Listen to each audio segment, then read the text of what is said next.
This is part three of the TikToks today.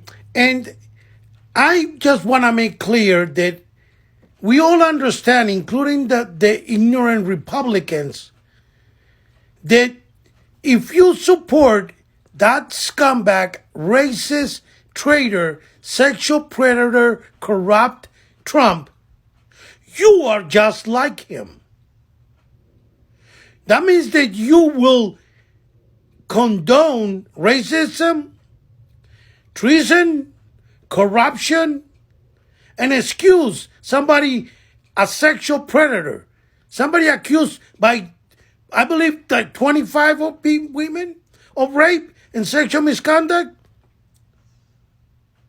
There's an issue there. If you still believe in such a person, then you are just like him. Thank you.